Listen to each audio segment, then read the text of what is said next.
Hello friends, आपके अपने channel सरल हिंदी 94 में स्वागत है। आज हम लोग व्याकरण का एक बहुत इम्पॉर्टेंट टॉपिक क्रिया इसको जानेंगे। क्रिया को ही अंग्रेजी में वर्ब कहते हैं। इसको हम एक पोयम द्वारा समझेंगे।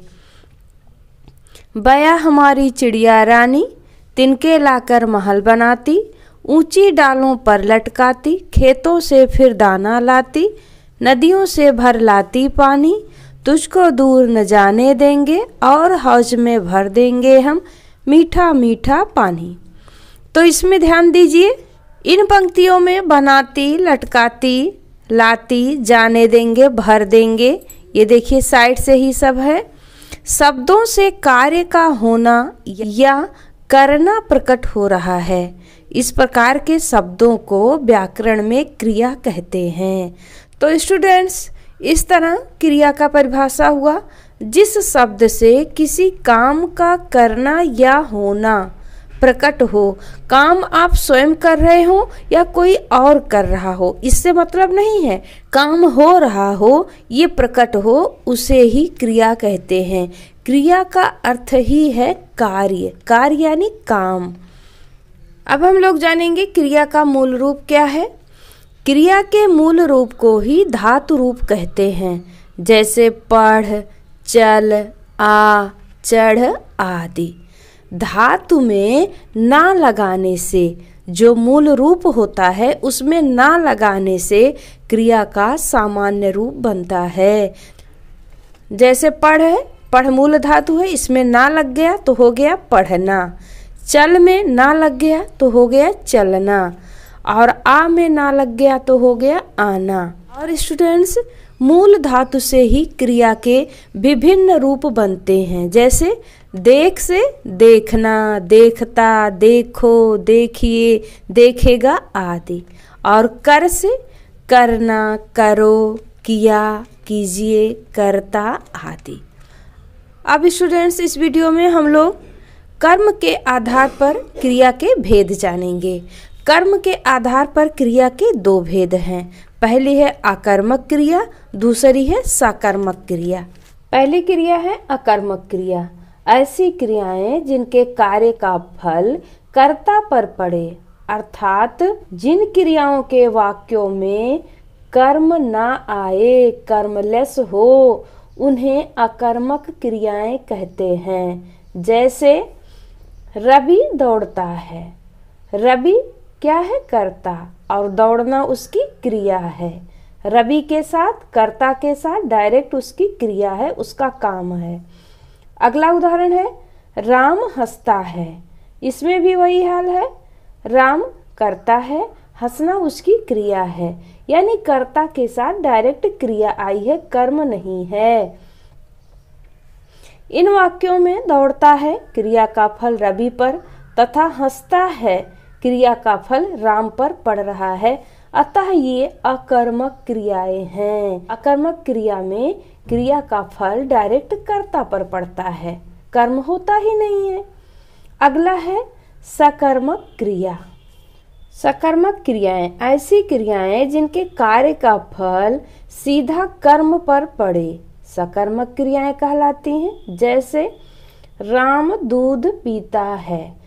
राम क्या है? कर्ता, दूध क्या है? कर्म, पीना उसकी क्रिया है, कार्य है राम का।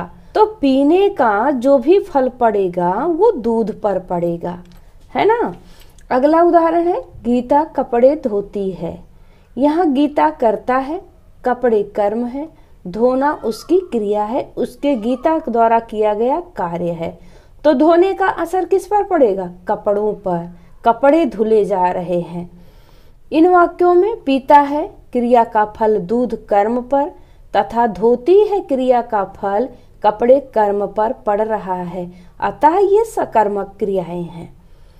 अब अकर्मक सकर्मक क्रिया की पहचान कैसे किया जाए? पहचान क्या है जिससे कन्फर्म हो जाए आसानी से कि क्रिया अकर्मक है या सकर्मक? तो उसके लिए जिस क्रिया के साथ कर्म हो वह क्रिया सकर्मक होती है, यानी कर्ता हो, कर्म हो, फिर उसकी क्रिया हो, वो सकर्मक क्रिया होती है।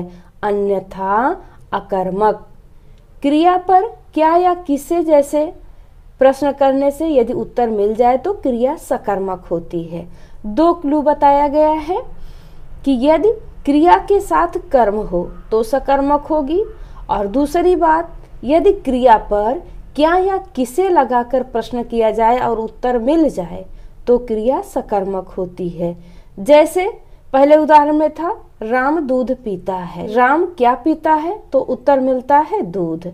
वैसे अगला उदाहरण था गीता कपड़े धोती है, तो यहाँ भी गीता क्या धोती है तो उत्तर मिलता है कपड़े। तो ये दोनों सकर्मक क्रिया है। अब स्टूडेंट्स एक चीज और आप लोग जान लें कि सकर्मक क्रिया 2 टाइप की होती है। पहला एक कर्मक क्रिया, दूसरा द्विकर्मक क्रिया। अब एक कर्मक क्रिया क्या है, द्विकर्मक क्रिया क्या है? जहाँ कर्ता के साथ एक ही कर्म उपलब्ध हो वो एक कर्मक क्रिया है। जैसे श्याम रोटी खाता है, विपिन किताब पढ़ता है। यहाँ श्याम करता है, कर्म रोटी है, खाना क्रिया है, तो इसमें रोटी एक ही कर्म है।